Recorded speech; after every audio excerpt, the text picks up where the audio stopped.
Beautiful. Thank you, Lana. Welcome, everyone. Delighted to see all of you. I am Susan Scott. I had the pleasure of co-founding these webinars with the amazing team that you're meeting tonight from Awakening Spirituality. We started these in 2020. And we're still here thanks to great people like you who keep bringing us back to explore this passion and really to develop our questions and deepen our connections to writing and to the sacred.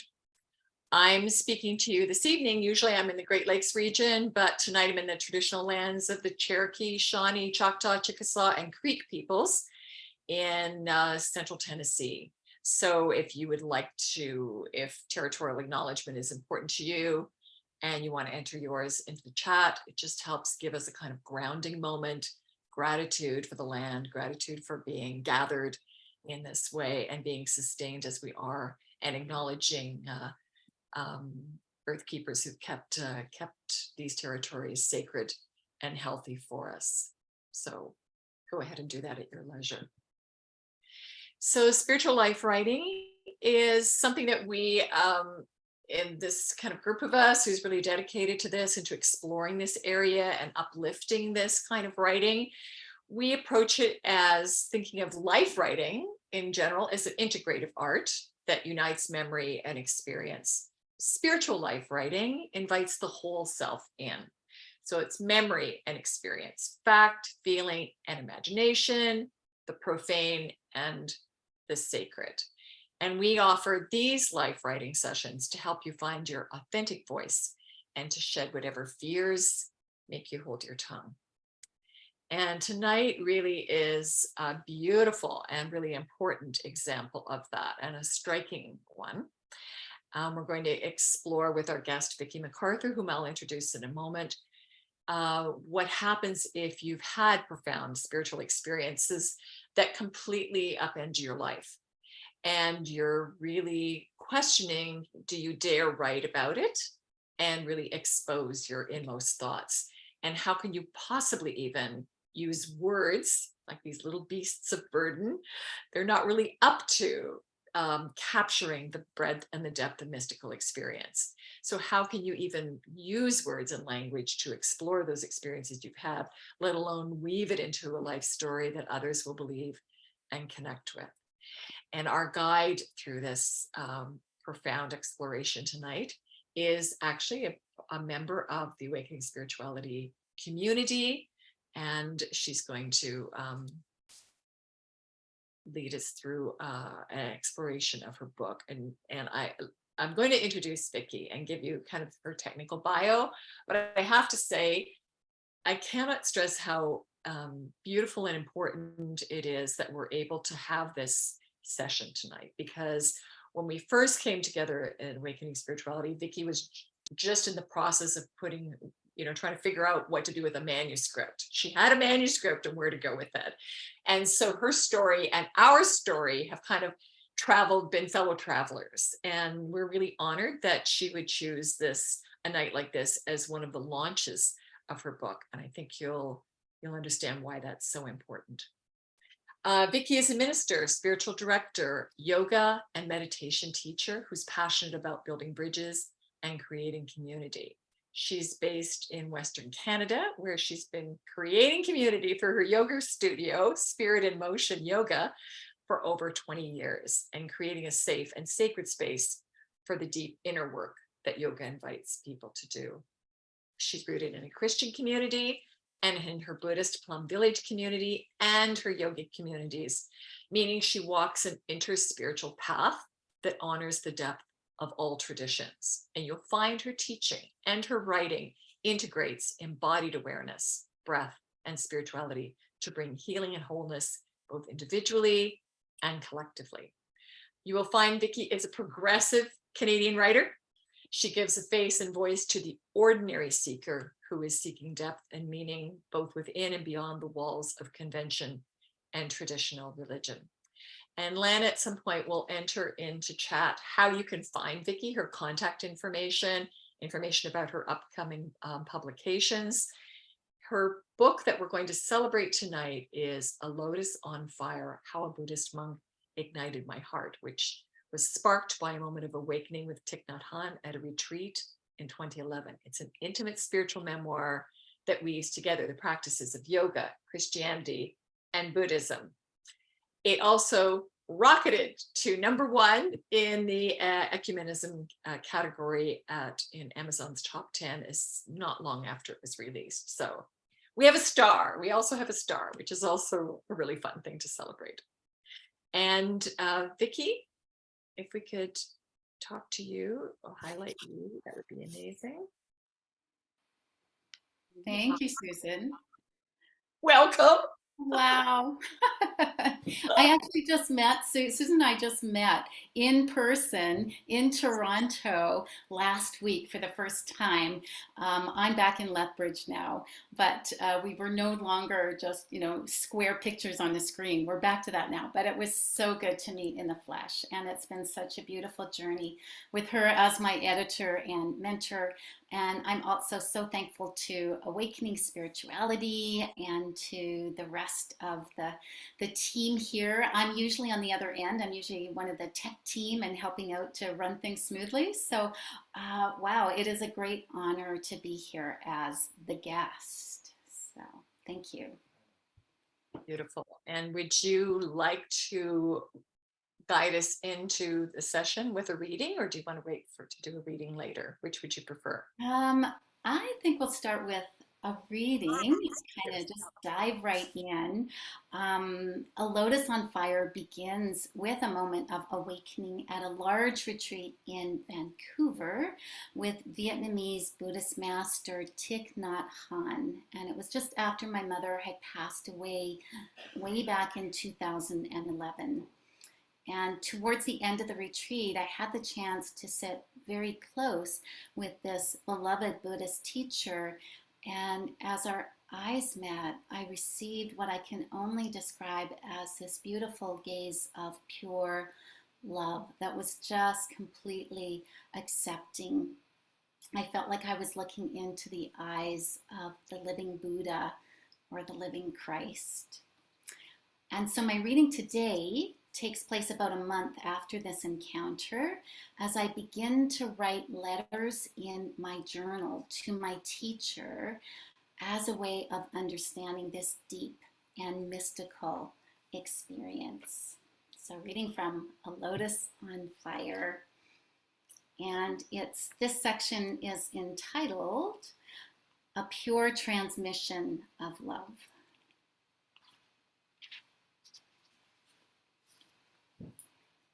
Dear Thai. So Thai is this more personal name for Thich Nhat Hanh. It means teacher in Vietnamese. Dear Thai, when I first arrived at the retreat in Vancouver, I felt overwhelmed by the sheer number of people bustling around. The atmosphere didn't seem conducive to the silence I needed for grieving the loss of my mother, and I nearly turned around and left. Yet something tugged at my heart to stay. Perhaps my heart already felt the calling of your heart and what was about to unfold between us. The intimacy of gazing in your eyes was so unexpected, like your own experience with the hermit on the mountain, revealed in a pool of clear water. I feel as if I had a private audience with you, even with hundreds of other people in the meditation hall. Still, I wonder what it would be like to sit down with you in private to ask the true questions of my heart. I often imagine that we are sitting together, sharing a cup of tea in companionable silence. As we pour the water into the teapot, the steam rises, dissolving into the silent space between us. Although I have many questions, we don't have to say many words. The tea leaves steep in the hot water as my questions steep in the silence of our hearts until the words are fully infused, ready to pour themselves out onto the waiting pages of my journal. With you, I've experienced a miracle beyond words and the capacity of my intellect to understand. That precious moment with you continues to affect me deeply. I cannot get you out of my mind. It's as if I brought a part of you home from the retreat with me. It's as if your presence surrounds me like my own skin. My heart still turns somersaults when I think about you, like the passion of a young lover, head over heels in love. I keep going back to the whole experience, to what felt like your consciousness seeking me out in the crowd, choosing me, guiding me, loving me. I can't explain the mysterious energy that catapulted me off my meditation cushion and somehow got me up on stage with you. How many conditions had to come together in that moment to manifest the meeting of our eyes and hearts and mind? Truly, I've been waiting all my life for this single encounter with a love that knows no bounds. Yet I can also see how all the other experiences of love in my life prepared me for this moment.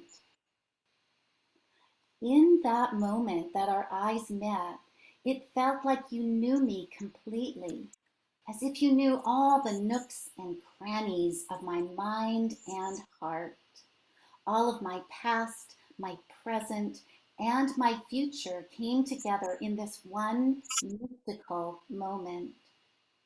It was an experience of being fully seen and loved and accepted exactly as I am, but also for who I can become.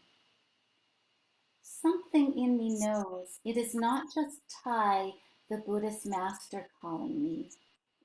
It is the timeless living Buddha, the eternal living Christ.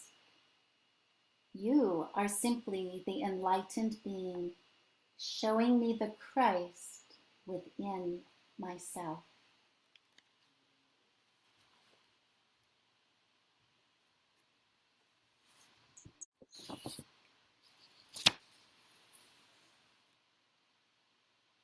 So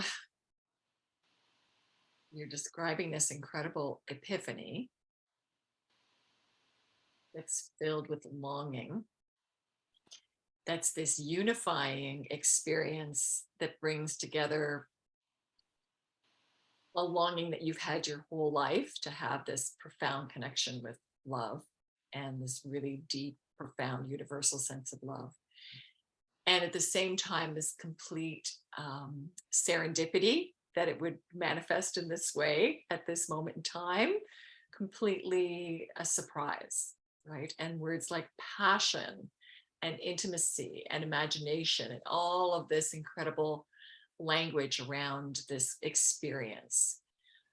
How would you, in ordinary terms for us, just describe the mystical experience? How would you help us understand it, given what you've been through? Yeah, this is a really difficult question, Susan. Anyone that's had a mystical experience finds it difficult to describe in words, and let alone give it some kind of, universal definition. Because mysticism is not a philosophical concept, but it's an experience. And not just one experience, but it can be a whole range of experiences, from simply feeling the awe of watching a sunset to actually becoming the sunset. So Webster's defines a mystic as a person who seeks by contemplation and self-surrender to obtain unity with or absorption into the deity or the absolute, or who believes in the spiritual apprehension of truths that are beyond the intellect. And so there's two key phrases in this definition. One is unity with God, and the other is beyond the intellect. Author and mystic Andrew Harvey says, a mystic is one who realizes that God is in us and we are in God. To me, one of the hallmarks of mystical experience is that it doesn't seem to fit into our current rational understanding of life. It doesn't make sense to our logical mind.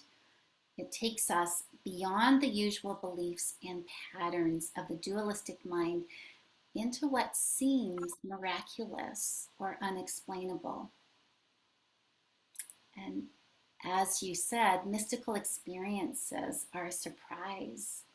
They cannot be planned or forced or grasped. They are pure gift and moments of spontaneous grace that allow us to experience life from a sense of that interbeing connectedness and oneness. And my mystical moment with Thich Nhat Hanh that sparked the writing of my book came at a time when I least expected it. In the middle of a large gymnasium at UBC in Vancouver, at a retreat in Vancouver with over 800 people, at a time when I was consumed with grief after losing my mother. I looked up and was simply met by this loving gaze. Everything changed in that moment. Okay, so so many things to unpack here. I'm just going to keep asking questions and we'll do the writing exercise. And then I think so many questions will come up afterwards. So with this level of profundity in your life, how on earth did you integrate any of this into your ordinary life? You know, you were at a retreat, so you're already in a kind of time out of time, you're in a different place.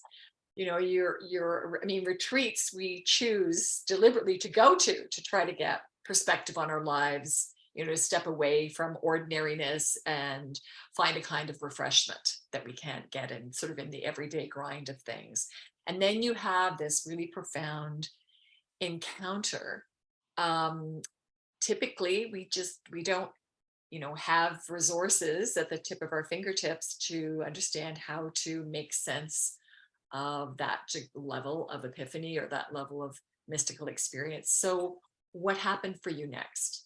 Right, you had to go home off retreat, you had this profound experience. Where did you go with that? I mean, how did you integrate that into your life? I mean, this is a big question, in as much as the first one is, how did you even find language for what happened? And then what happened next? I think that's where a lot of people lose their way sometimes, is the next. You know, you can become profoundly ungrounded after an experience like that. Where do you take that? So can you talk to us about that? Um, I literally floated home. As anyone can tell you, after being at a retreat and slowing down, you feel like almost like you're in slow motion, and sometimes it's quite a rude awakening to come back into your life. For whatever reason, I had a softer landing from this. One of the sections in my book is called Back to Skateboards and Yoga. My sons were skateboarders at that time, and I would go and watch them skateboard. And I just was filled with love. I felt like I loved all the kids at the skateboard park. But I knew that I needed to start integrating this experience into my life. And so I started journaling about it as a way to process that moment. I've always journaled. And integration is a lifetime practice because I'm still integrating that experience. We're always changing, in our thoughts and our experiences. And I had this question, was it just that moment, or was it the culmination of many moments that came together for this moment of the meeting of our eyes and hearts to happen? I've done lots of reading about mysticism and about, this sense of longing for God. And one of the people I follow is Mirabai Starr. And Mirabai says a mystic is simply someone who cultivates a direct experience with the sacred, whether watching the night sky or tending to a newborn baby. The sacred and the ordinary are braided together, and it is our willingness to suspend judgment and be open to reality exactly as it is. So I also had, a pretty regular and strong meditation yoga practice. And so that helped me as well to be open to the full range of this experience, and including to be open to the idea that it was a mystical experience.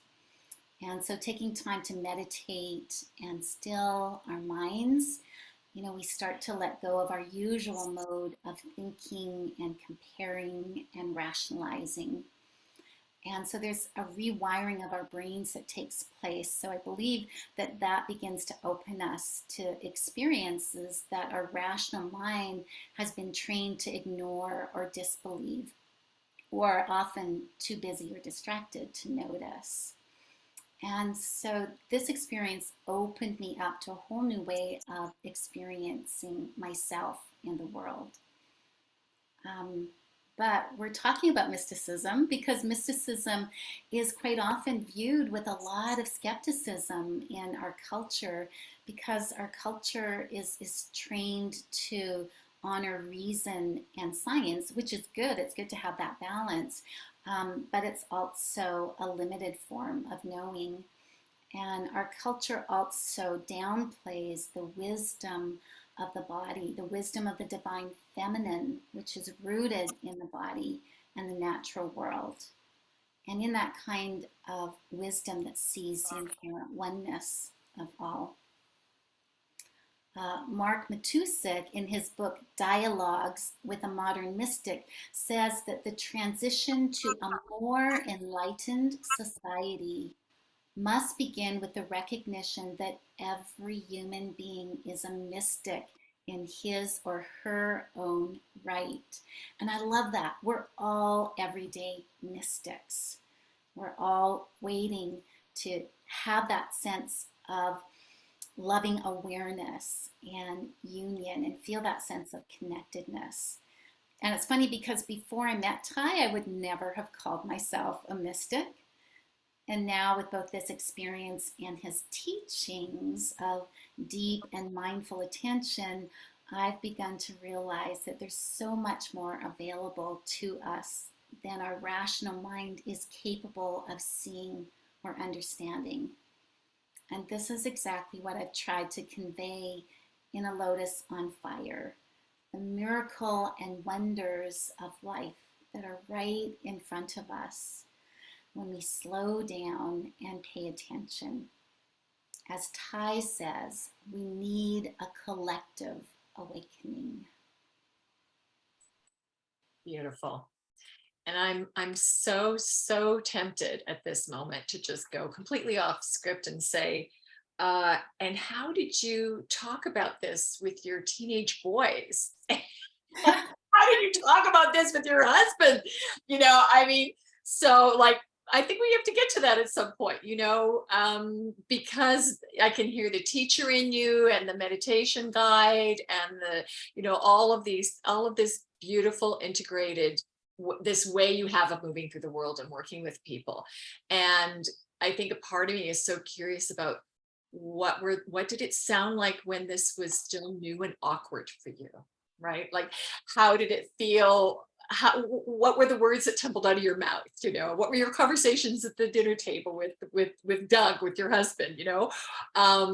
What would have escaped your mouth at the skate park with all these gangly teens? So if you don't want to answer that now, that's fine. We can park that question, but I think it might be nice to come back to that at some point and just explore that. We can go there now if you want. Are you ready? Okay. So just, yeah, really. Off the script. Let's go. Well, actually, I'm really happy to have Lana here tonight because Lana and my friend Nhat were the first people I shared this experience with. I'd Wow. come off retreat. I was staying with Lynette. Lana was there. And I don't know what they thought about what I was saying. I probably was kind of babbling incoherently about looking in Ty's eyes and being in love. And, I would probably was still floating at that time.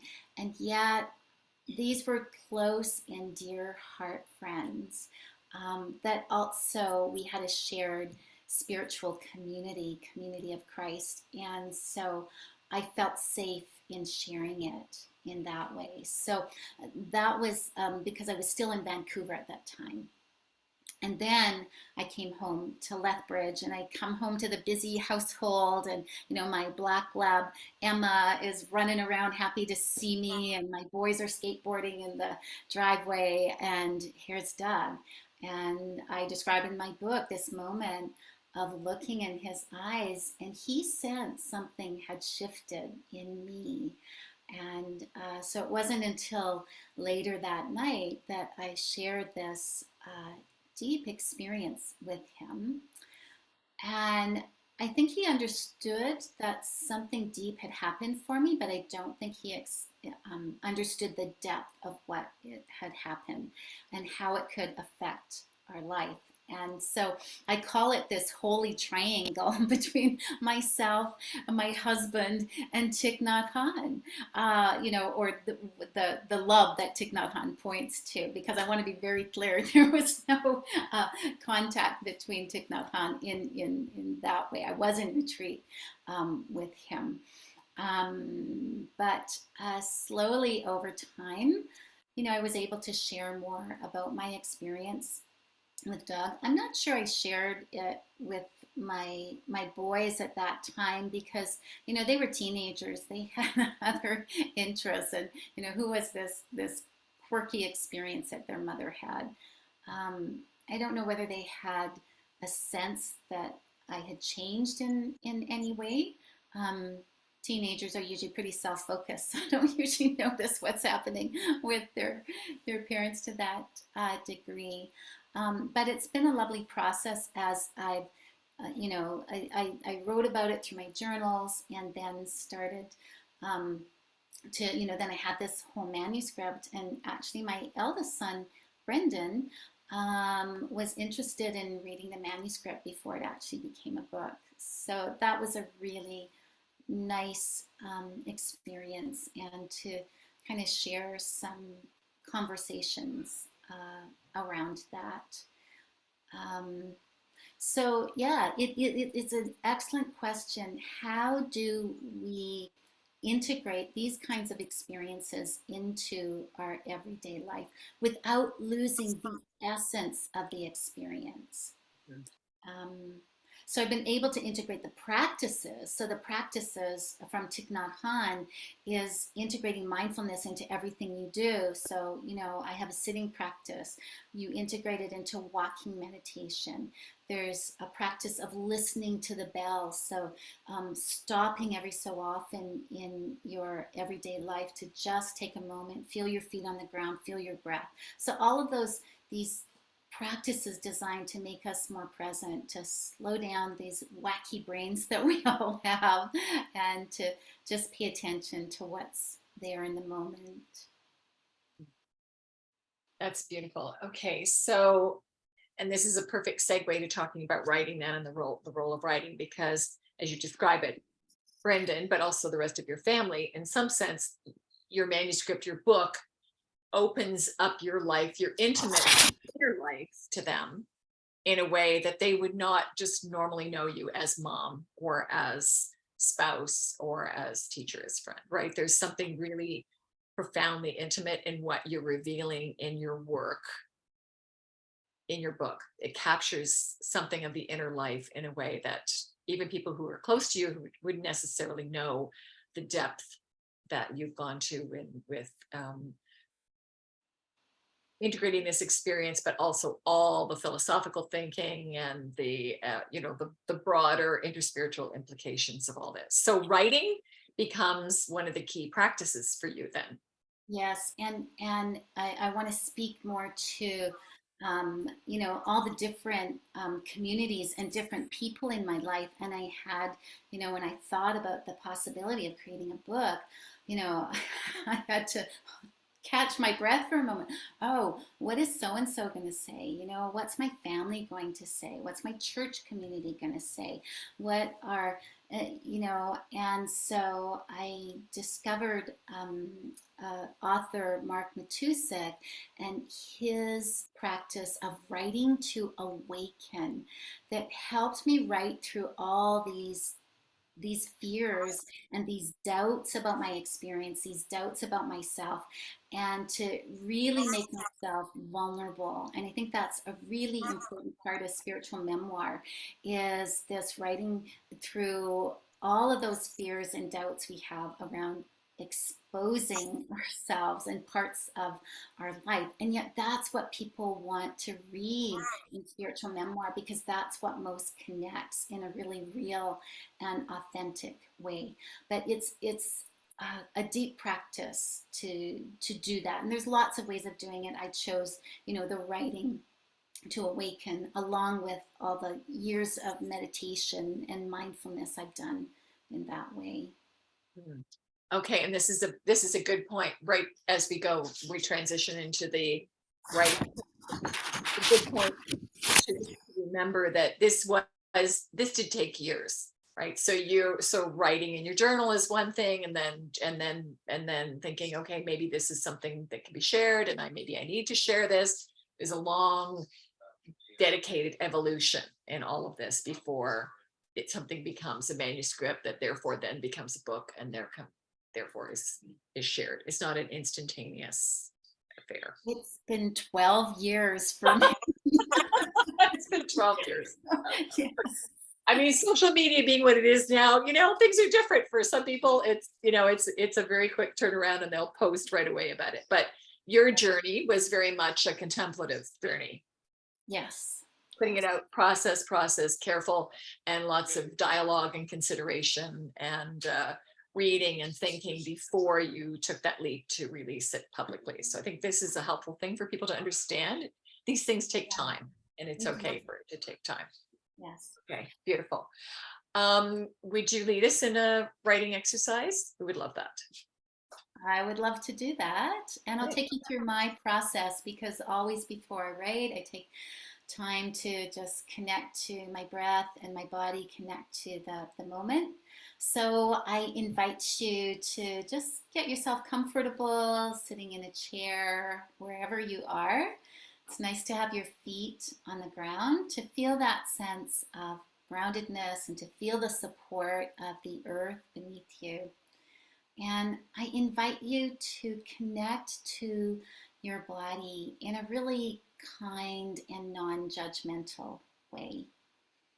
And so just sitting tall. So there's the yoga teacher in me saying extend up through your spine, right through the crown of your head.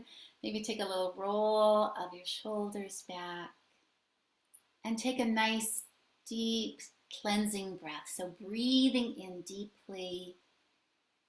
And as you exhale, feel the weight of your body settling into the chair that you're sitting on.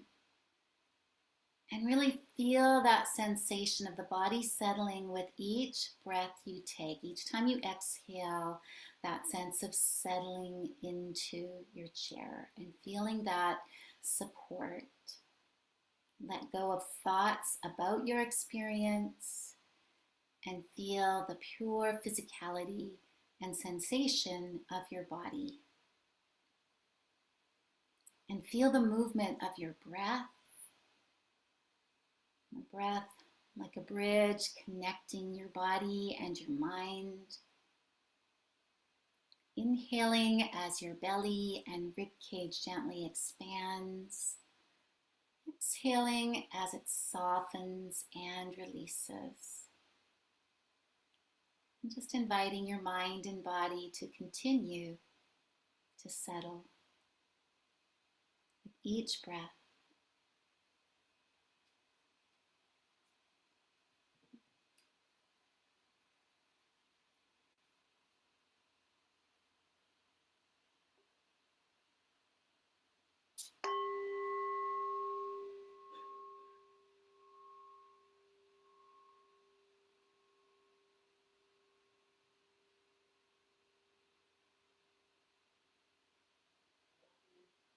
And now staying grounded in your body, bring to mind an experience that you've had that had a mystical quality to it. Maybe out in nature or sitting by the ocean, watching a sunset. Maybe an experience that came out of the blue for you in the midst of everyday life. Don't overthink this. Just remembering an experience that goes beyond your everyday rational mind. And dropping into this experience with all of your senses. What do you see? What do you hear? What do you smell? What do you feel? And what are the insights and meaning for your life?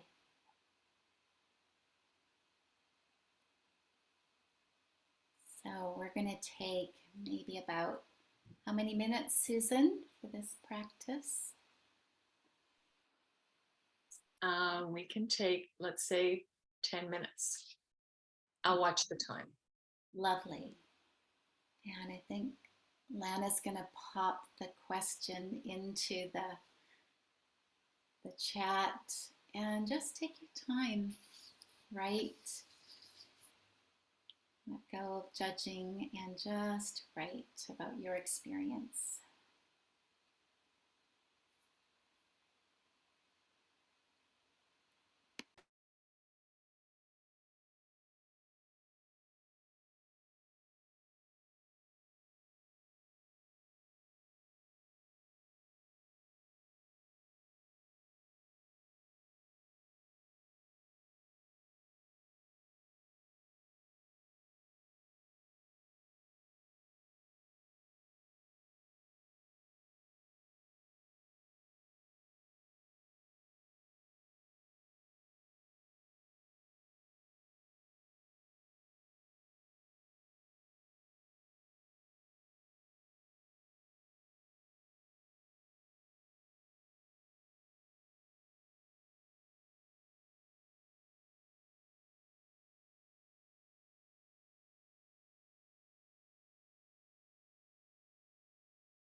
3 more minutes.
And Vickie, do you want to bring us out of this place and back into conversation? That would be beautiful. Always with the sound of a bell.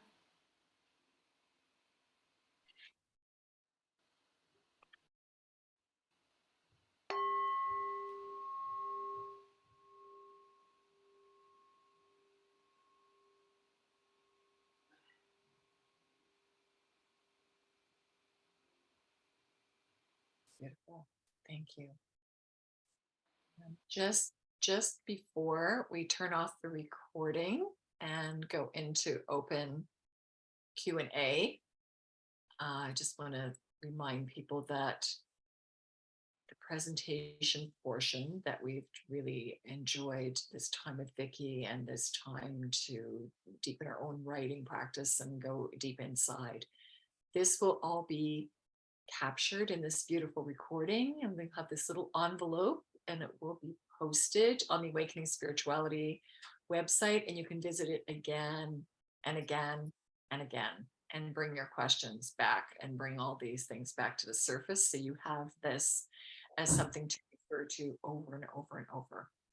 And so we'll say goodbye to people who will be watching the recording. And Tina, I'll ask you to turn it off. Thank you.